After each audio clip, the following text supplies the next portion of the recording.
Guys, big Uncle Zach Maslany here with Sid. We're going to be giving you another free technique, right, for that ass, right? Not only am I giving you a free technique, but this one right here really works at the high level. So it's not like a technique that I invented myself or I saw someone else make up on the internet just because it looks cool. It's actually something that works. Now, if you're not into learning things that actually work at the highest level, then keep going back and keep working on your leg locks. You'll do great, right? So turn this video off, right? If you want to work on some shit that really works, check this out, right? Now this is a guard pass that I saw is very simple that a guy hit on another guy that is really, really good. It happened at Who's Number One. I think it was Gabriel Sousa hit it on Muscemici. I've never seen anyone pass Mikey's guard, and except this guy, and this is the way he did it. So I'm sure it works really good, right?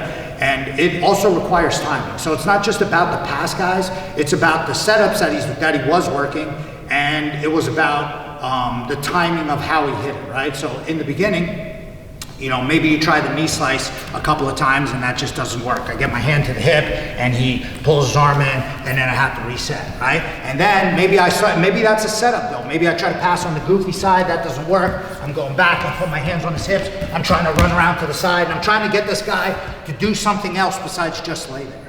Right? Maybe I try to go double unders, but he pulls his legs under, right? Kind of my Sousa styles. And then look how Sid sits up, exactly when I want him, right? He was down, right? I used the side to side to put him down. And then, you know, eventually I backed up, he went to sit up, and I just jumped over to the side, right? Now it seems like, oh man, Zach, you just jumped over.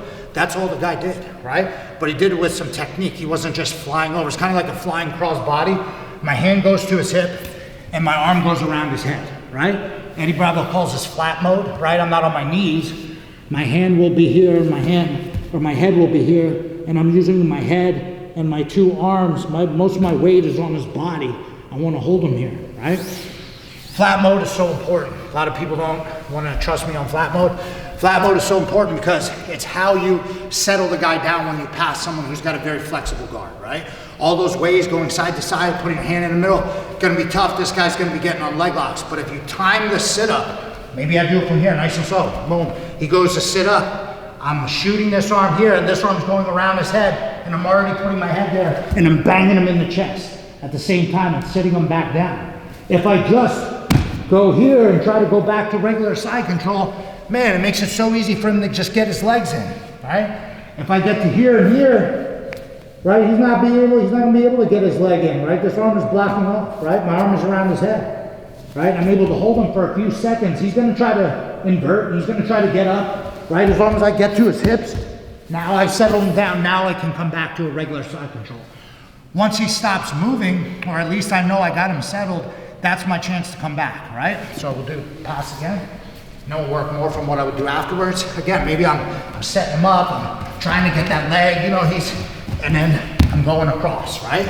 Or I'm going this way, right? Yeah, and I'm going across, right? See how I'm making that move, right? So I'll do it nice and slow again, boom.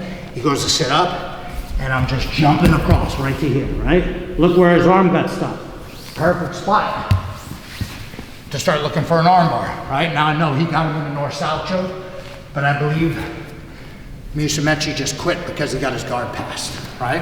Now, that might be a controversial topic, right? But once he got his guard passed, kind of shut down the whole allure of no one can pass his guard. Once that happened, you know, I'm not gonna say maybe he didn't quit. He actually got choked out by a guy a little bit bigger than him, but he was stuck there and it kind of took his pass. Oh, my guard got passed, all right? I haven't seen many other ways to pass flexible people's guards. Very tough. Knee slices, flying around, difficult. Getting their legs up and flipping them over, that's another great way. This one right here is super easy. You're just gonna have to set the timing up. You might trip your feet. He might catch you in like a half guard situation, but eventually you're gonna be able to pass someone's guard and then hold them down. That's what we wanna be able to do, right? So if you don't like cool stuff, keep going back and practicing leg locks. If you like cool passes, back takes and arm bars, holla at your boy.